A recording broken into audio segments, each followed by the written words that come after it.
अस्सलाम वालेकुम, खुशामदीद मेरे घर के रंग में। आज सुबह सोचा चलिए ड्राइंग रूम की भी खैर खबर ली जाए।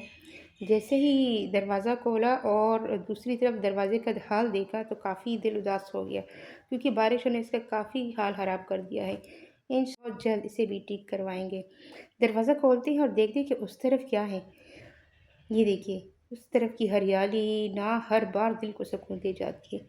चलिए आज ड्राइंग रूम को भी अच्छी तरह साफ़ करते हैं। सबसे पहले टेस्टिंग शुरू करते हैं। गर्द तो रोज़ ही आ जाती है, लेकिन साफ़ सुथरा घर देखकर जो खुशी मिलती है वो हर मेहनत का सिला दे देती है।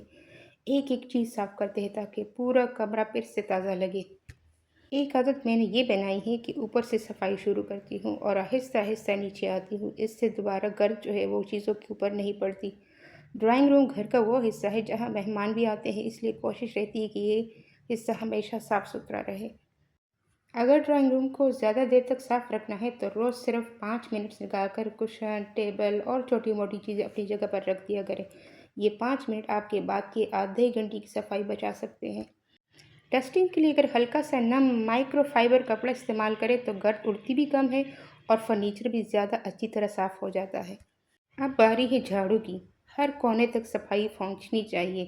घर भी हमारी थोड़ी सी तवज्जो मांगता है और जब इसे वक्त दे तो वो भी निखर जाता है। असल सफाई तो तब महसूस होती है जब एक एक कोना अच्छी तरह साफ हो जाए। मैं कोशिश करती हूँ कि फर्नीचर के नीचे भी झाड़ू ज़रूर दूँ। झाड़ू देते हुए कभी अंदाज़ा ही नहीं होता कि इतनी गर्द कहाँ से आ जाती है। अब आहिस्ता आहिस्ता कमरा अपनी असल शक्ल में वापस आ रहा है और मेहनत का नतीजा भी नज़र आने लगा है। वैसे आप रोज़ झाड़ू लगाती है या एक दिन छोड़कर? कमेंट में ज़रूर बताइएगा, मैं आपके तरीके भी जानना चाहूँगी। अब सफाई मुकम्मल हो गई तो चलते हैं किचन की तरफ। आज बन रहे हैं कीमा करेले। उम्मीद है आपको भी ये तरकीब पसंद आएगी। सबसे पहले करेलों को प्याज के साथ अच्छी तरह डीप फ्राई किया। दूसरी तरफ कीमा अलग से तैयार किया, फिर दोनों को एक साथ मिक्स कर दिया। यकीन करें, बावर्ची खाने में ऐसी खुशबू फैल गई कि इंतज़ार करना मुश्किल हो गया। एक छोटी सी टिप, अगर करेलों की कड़वाहट कम करनी हो तो उन्हें काट कर नमक लगा दें और तकरीबन आधा घंटा छोड़ दें। फिर अच्छी तरह धोकर पकाएं। इससे जायका भी बेहतर हो जाता है और कड़वाहट भी काफ़ी कम हो जाती है। वैसे खाना सिर्फ पेट भरने के लिए नहीं बनता, घर वालों को एक साथ बिठाने का भी एक खूबसूरत बहाना होता है। अक्सर शौहर दिन भर की थकन के बाद घर आते हैं। ऐसे में अगर गरम गरम खाना और मुस्कुराहट से इस्तकबाल हो तो यही छोटी छोटी बातें घर का माहौल खुशगवार बना देती हैं। हर रिश्ता महंगे तोहफों से मजबूत नहीं होता। कभी कभी वक्त पर बनाया गया एक अच्छा खाना भी अपनेपन का एहसास दिलाता है। अल्हम्दुलिल्लाह, आज के कीमा करेले भी तैयार हैं। अब देखते हैं घर वालों को कैसे लगते हैं।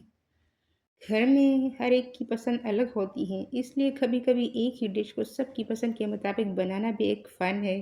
मुझे तो सबसे ज़्यादा खुशी तब होती है जब घर वाले खाना खाकर कहें आज तो बहुत मज़े का बना है। अल्लाह ताला हम सब के घरों में मोहब्बत, बरकत और सुकून अता फरमाए। अल्लाह हाफिज़, फिर मिलेंगे मेरे घर के रंग में।